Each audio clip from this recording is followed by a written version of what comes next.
The bad news, five-star running back Kemon Spell just committed to Georgia. The good news for Penn State is they're still going to have a chance to try and flip him back.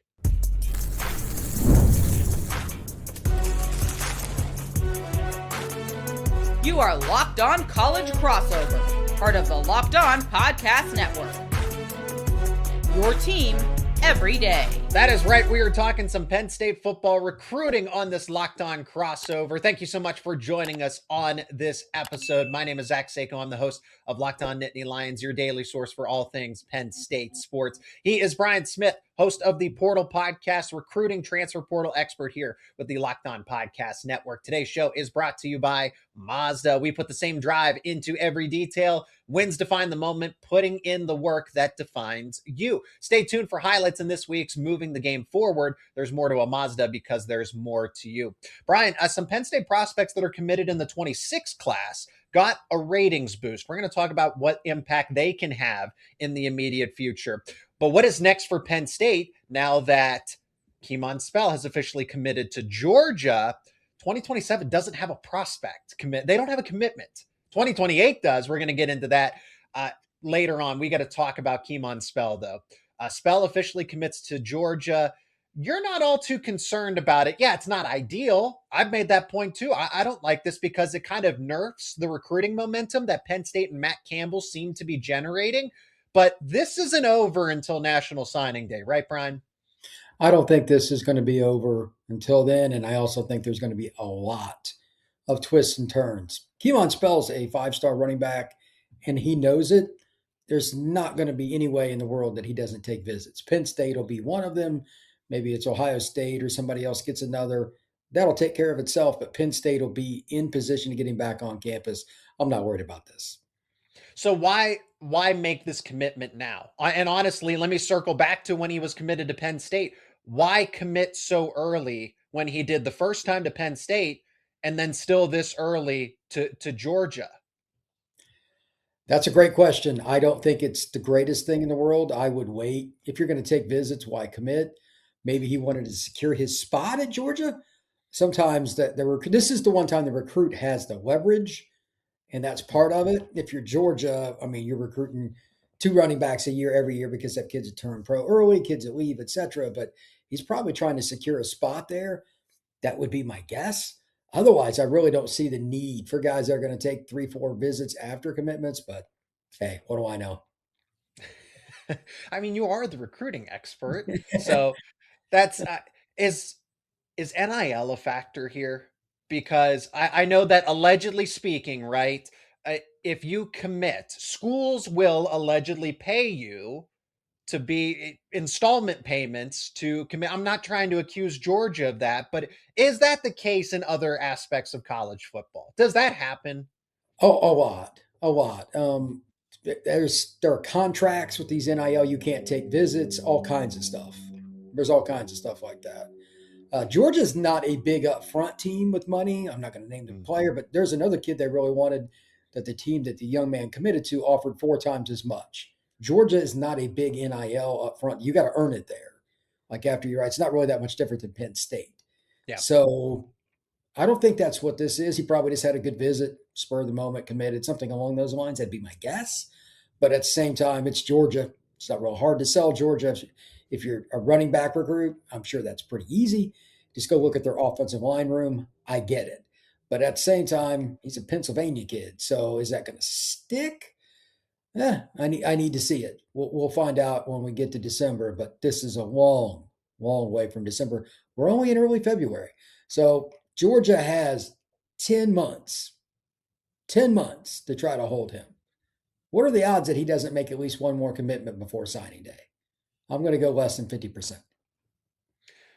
And that was the issue with Penn State, remember? I mean, let's go back through the timeline here.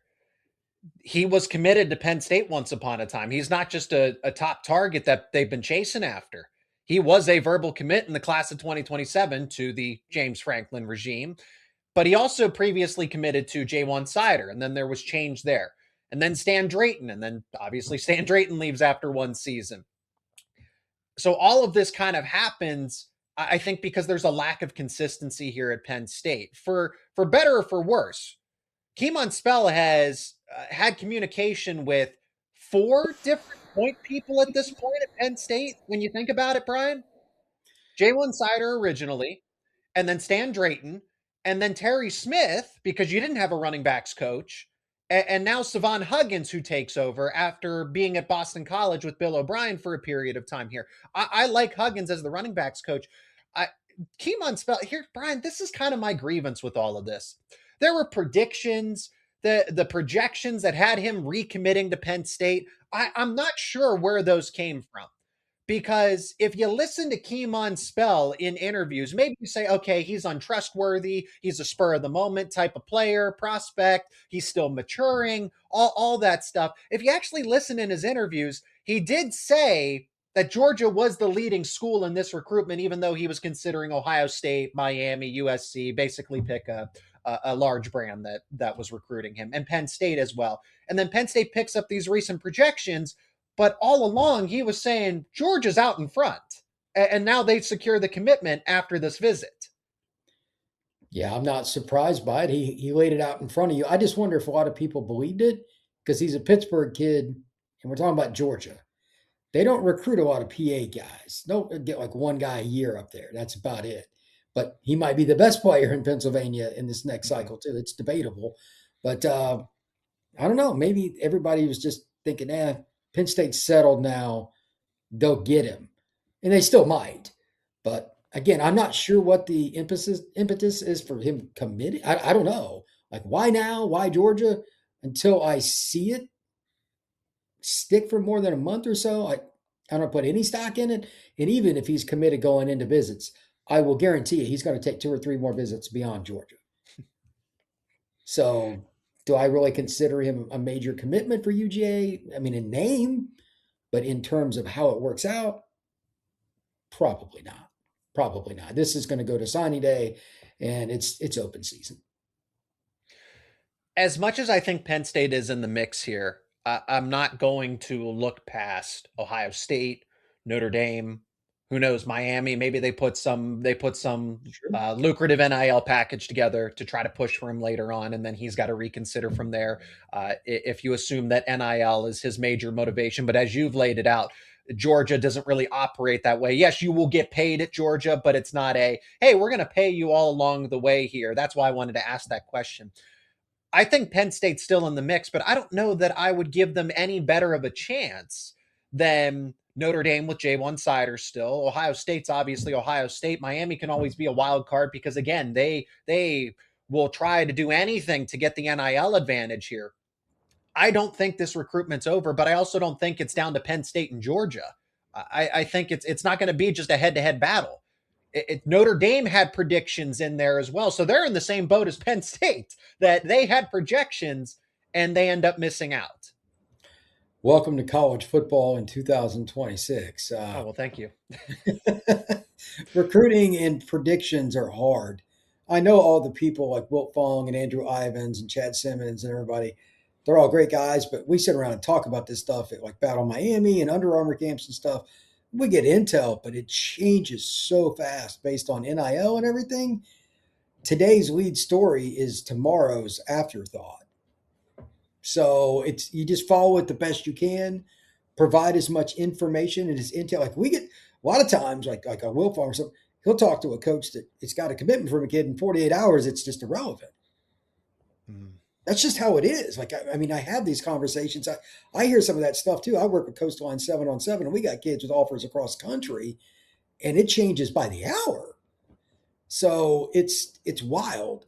I'm not putting a lot of stock in early February kid committed from Pittsburgh down to Georgia, though. It's just the same thing over and over. I can speak on Penn State's behalf. They are not going to give up in this recruitment. A verbal commitment is not going to keep them from trying to recruit Kemon Spell, but that's also the case for Notre Dame. That's also the case for Ohio State. And insert any big name school that might want to recruit, just might want to be interested in a top 10 player in the nation, the number 1 running back overall in the class of 2027. But this, in my opinion, does really put a halt to Penn State's recruiting momentum, what could have been for Penn State. So now they have to pivot. If you're not going to have Kemon Spell begin to generate this domino effect, you got to turn to Khalil Taylor, Matthew Gregory, other top prospects in the state of Pennsylvania. You can't afford to lose them. We're going to talk about that next here on this Locked On Crossover.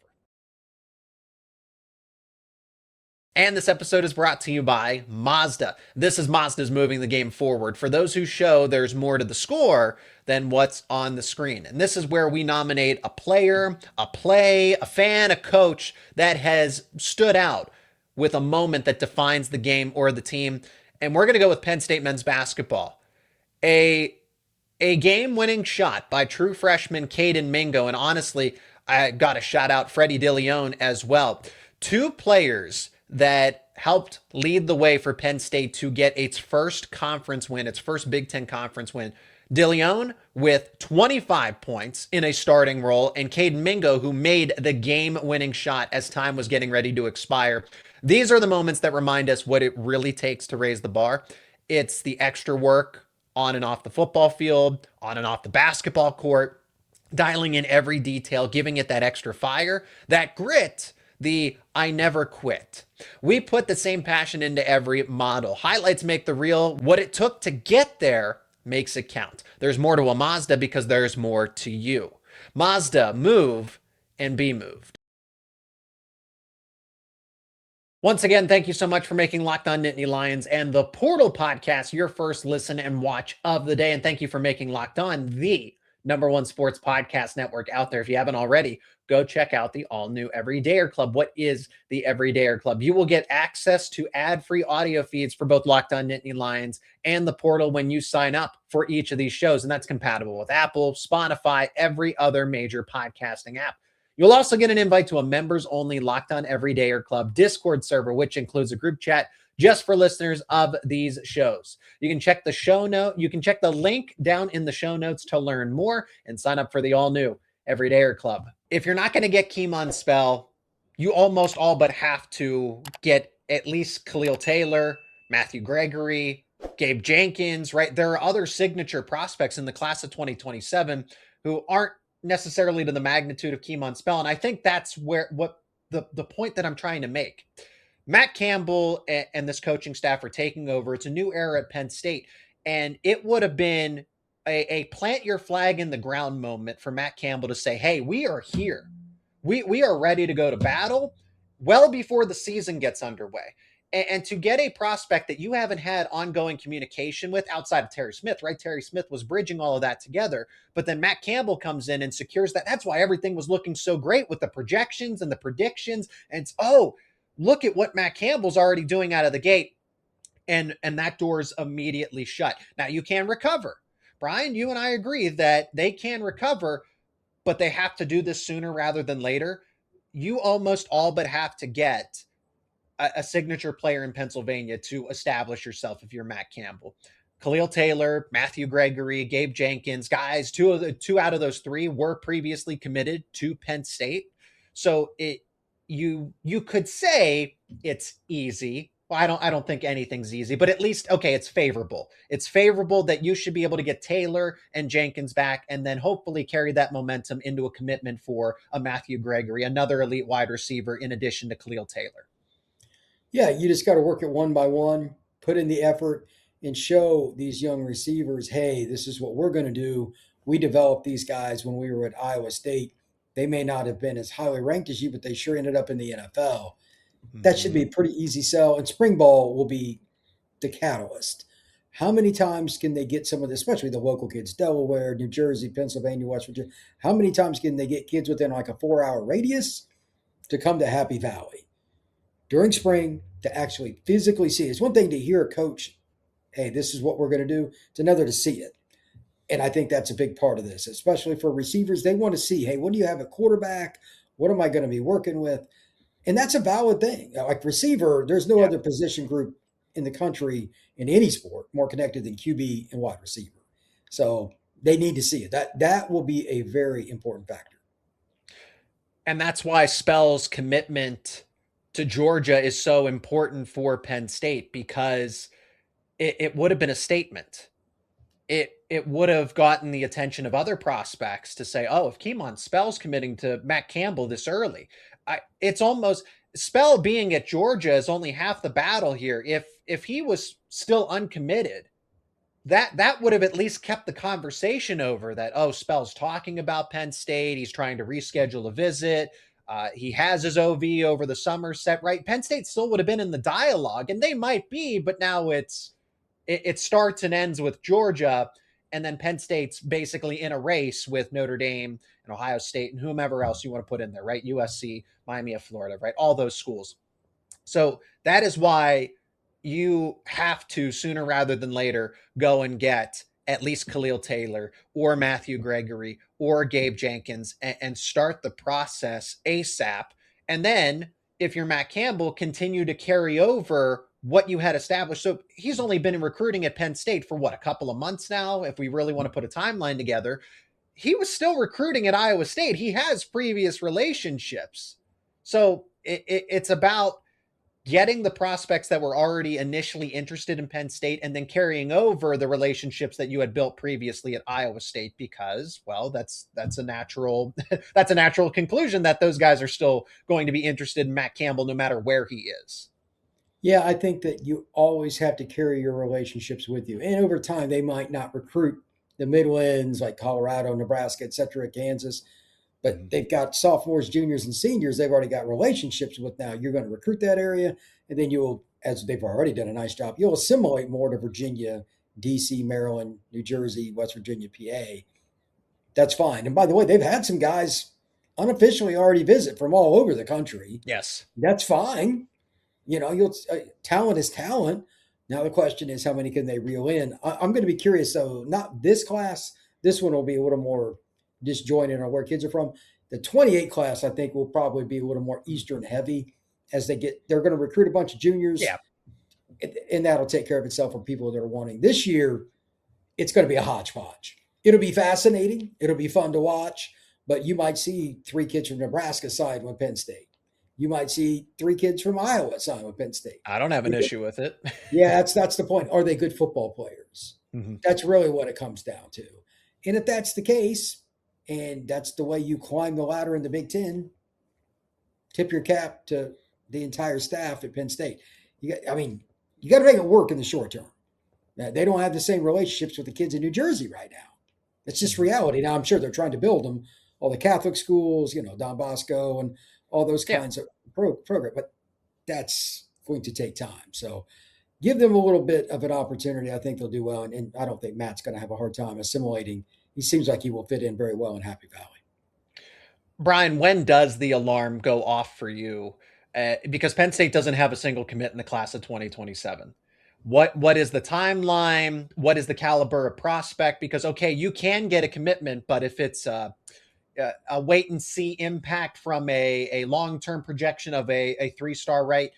So it's the caliber of prospect, but how timely that commitment is as well. You might land eventually the big fish, but what if that happens in March or April? So I'm kind of curious to know when it starts to concern you if Matt Campbell isn't accelerating enough here in the class of 2027, because they have 1 commit in 28, but none in 2027. I would say March, mid-March. If they haven't, they'll have at least 1 more junior day, and they'll start having unofficial visits for campus. A lot of these young men, and I'm sure Matt Campbell's staff is going out there, Smith and everybody else, hey, come to campus, see what we're doing, see this new defense, see how the offensive line is going to work, whatever it may be for each kid. And I think they will probably have a few later commitments than they normally do, but it's an entirely new schematical situation, especially the defense. Like, this is the 3rd year in a row they've got a new defense. You know what I mean? Like, it's kind of hard to sell that. So a lot of the kids may not be that familiar with what they're trying to do with a 3-man front or multiple fronts. They want to see it. So you come to practice. And with the offense, Rocco's there. I think that'll help a lot. It'll be easier to sell the offense because you got a veteran QB leading the way. You got a few talented receivers, tight ends, etc. That'll be pretty easy. But offensive linemen want to see what the O-line coach is like. Those things will take care of themselves. I'll bet you they get 3 or 4 commitments in March from visits that are like they're probably going to Penn State, but they want to see it. That's just part of it. And that's, to be honest, it's pretty normal with teams that get new head coaches. Again, it's just rational. Your parents want to see it. You want to see your head coach, So that's fine. But if you get to April, they don't have any commitments, I'd be a little concerned. I'd be like, okay, what's going on here? Until then, I'm not really that worried about it. Yeah, I think that would be a major issue, and we'd probably have a couple of emergency podcasts at that point in time. What the heck is going on there? But I will give it time to establish those relationships, those connections, and like you said, take the visits, see the campus, and see the coaching staff in that environment. So still to be determined, but hopefully sooner rather than later, because other schools will be able to take advantage of that.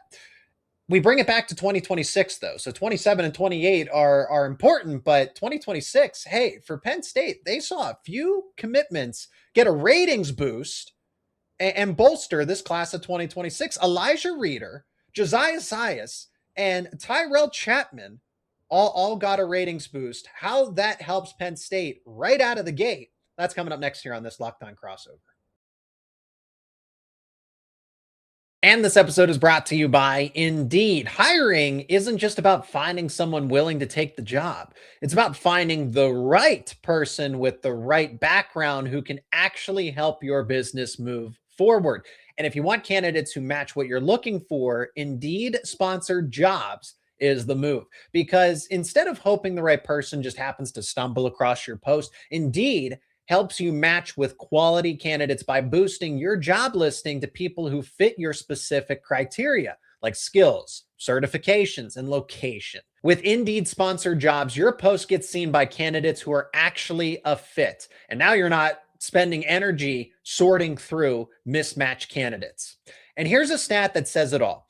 In the minute I've been talking to you, companies like yours made 27 hires on Indeed, according to Indeed data worldwide. So if you're hiring, spend less time searching and more time interviewing candidates who check all the boxes with Indeed sponsored jobs. Listeners of this show will get a $75 sponsored job credit to help get your job the premium status it deserves at Indeed.com/podcast. That is Indeed.com/podcast. Terms and conditions apply. Hiring, do it the right way with Indeed.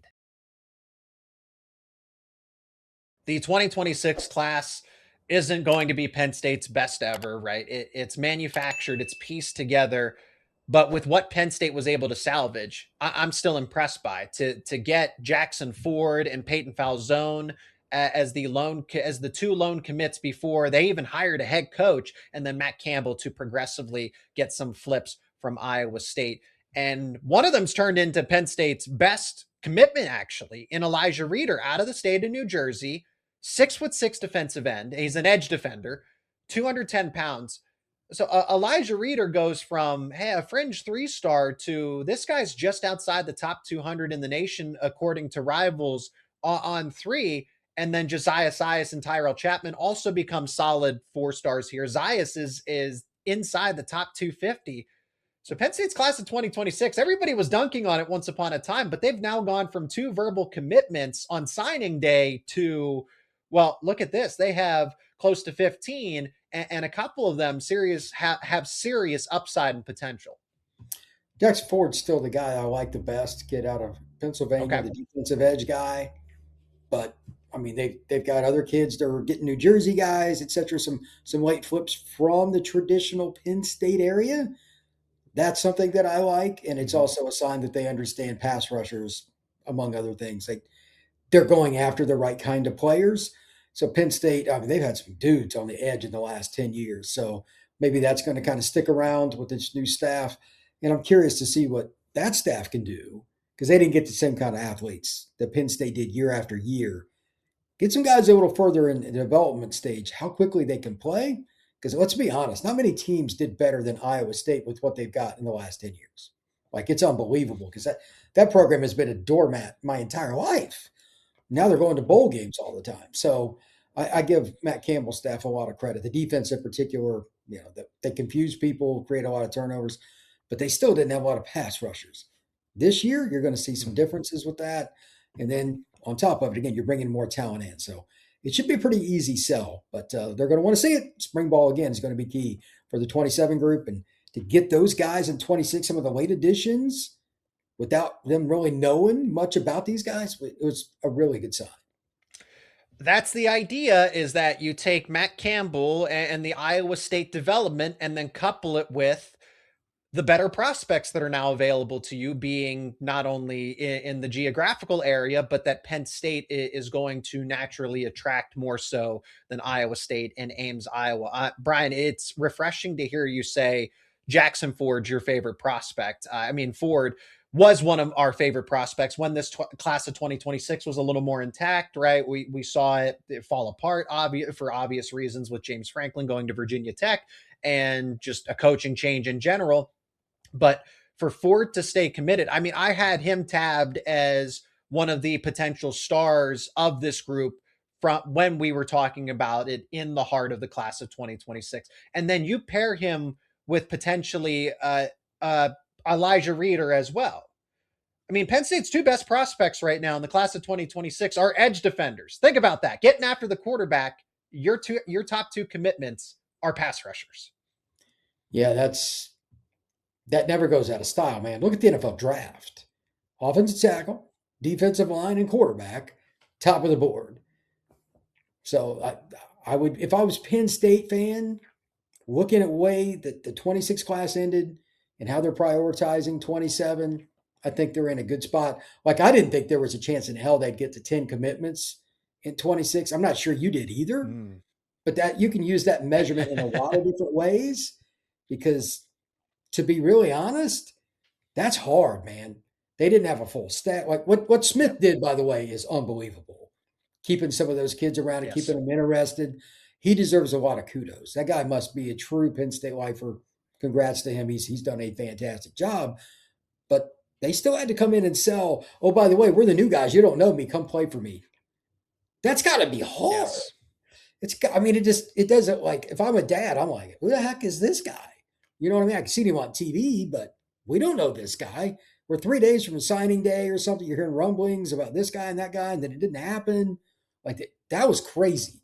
Mm-hmm. So for them to be where they are, this is something we'll probably talk about in 2 or 3 years, because a few of those guys, if they're making a run at the Big Ten championship game, maybe it is Ford or somebody, they didn't have to go to Penn State. They had plenty of other opportunities. Syracuse, Ohio State, all these other schools. I'm sure there were a lot of phone calls, a lot of stuff we don't even know about, to several of these kids. Hey, if you want to take a visit, you can come on down. If you want, you can sign in February. I'm sure there were several schools that made that offer. Virginia Tech, I guarantee you that was one of them. So for them to be in this spot, I think it's pretty remarkable.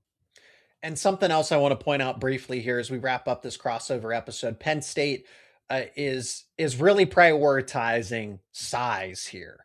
The prospects with Tyrell Chapman and Josiah Zayas, these two prospects, they're going to play cornerback for Penn State. Zayas is listed as an athlete. I actually like his wide receiver film.